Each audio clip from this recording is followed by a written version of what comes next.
don't have a motorcycle endorsement, past history of convictions, prior DWIs, prior speeding convictions. So I think what we're finding is that when it comes to personal responsibility, and I know the Chief Acevedo has talked about that numerous times, and we've said, you know, what can we do to make things better? And part of it is just like the community, you know, it takes a community to raise a child, it takes a community to do traffic safety. And we as APD get together with transportation, planning, and there's a thing called Vision Zero, which is the vision is to have 0 traffic fatalities and try to look for these answers. And part of the 3 things are enforcement, education, and engineering. And those solutions will all help, but in the end, the public has to take a giant part in that, because we can do all kinds of engineering solutions and more enforcement opportunities, and we can definitely educate the public, but the public has to take that seriously, meaning when they go out, make better choices. If you're out on the highway and you decide you need to cross there, it's not the best idea. Science proves that at 40 miles per hour, you have an 85% chance if you're getting hit at 40 miles per hour that you're going to die. And of course, you know, we have many roadways that are 40 miles per hour or more, especially our major highways. And we've had a lot of people this year trying to cross those highways. The same thing with driving. Drinking and driving. We've had, I think, 6 head-on collisions this year. Most of it's got to do with impairment, bad choices, people going out. You know, don't drink and drive. We've talked about that numerous times. And a lot of times I don't think people go out with the intent to do that, but that's where they end up.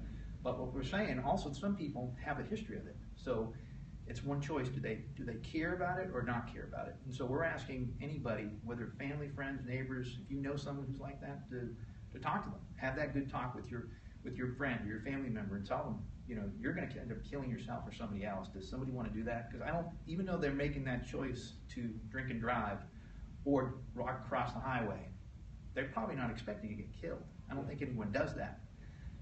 But unfortunately, they're making those choices, and that's one of the big things. They're all preventable if people would just think about what they're doing, taking their time. Same thing with motorcycles. We've had 11 motorcycle traffic fatalities this year, and we're finding about half the time it's the motorcycle's fault, and about half the time it's the motor vehicle's fault. And a lot of that's got to do with people not taking their time looking for the motorcycle, or the motorcyclist is driving too fast, not taking safety protocols. They don't have a motorcycle endorsement, maybe to ride the motorcycle. The other big part we see is that there's a lot of traffic fatalities occurring at the later hours. So between 6 p.m. and 6 in the morning is probably the best chance, and especially when you're talking after midnight to 4 a.m., that people are going to end up with traffic fatality. And normally you've got the culmination of a lot of things: bad choices, intoxication, speed, but the big part is visibility. A lot of our pedestrians that have been killed this year have been at nighttime. They're hard to see. They're walking either across the highway, or if they're not walking across the highway, they're on a high-speed frontage road where people are exiting the highway and don't see them because they're crossing mid-block. And a lot of pedestrians this year that have been killed, what we're finding out, are either homeless people or transients, or have some sort of past criminal behavior, or some sort of mental illness, or a combination of all the above. We do have a few people who have just, you know, made a bad choice deciding to cross the highway. I believe out of our pedestrian fatalities this year, there's only 2 right now that we have that aren't at fault.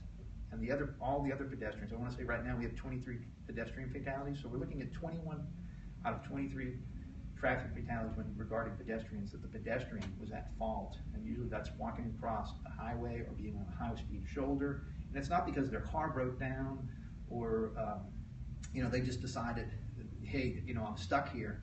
They're making conscious choices. We've had people where a proper crossing is readily available, but the person 100 yards away decided to cross across the highway. And part of that too, we've had several that have been deemed suicides, but we don't know if some of those are suicides as well. And I would almost surmise, unless you're just intoxicated or not, that if you're going to walk across the highway, it almost is like a suicide. You're taking your life at risk. It's the same thing with drinking and driving. People are putting themselves very much at risk when they decide to make those choices, and unfortunately, that trend has continued. We're doing multiple things this year in the Highway Enforcement Command. We've increased our DWI teams to 7 days a week, and so they have basically coverage 7 days a week now. Before we only had 5 days a week. We've increased our traffic enforcement safety as far as don't block the box to help with intersections with pedestrians and motor vehicles. And we have multiple programs right now. We have a selective traffic enforcement program that's set up with TxDOT, and also our aggressive driving motor carrier safety grant. Those grants allow us to put officers on overtime, and they work all the time, basically either DWI initiatives, speed initiatives, pedestrian initiatives, intersection initiatives.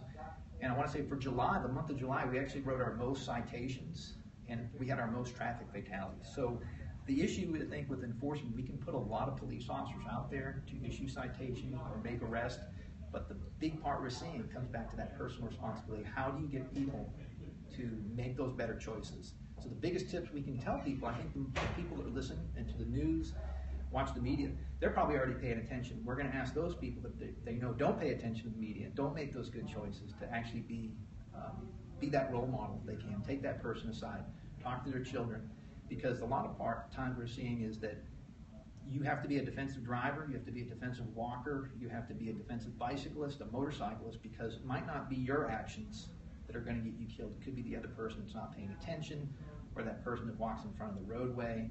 So slow your speeds down, just be aware of people coming out of corners or turns, and the general public just always needs to be aware when you're driving that vehicle or walking or bicycling, to be aware of all your surroundings, make sure that you know when there's cars coming, slow your speed down, try not to, it's usually not worth the risk getting any there faster, you can get in a wreck.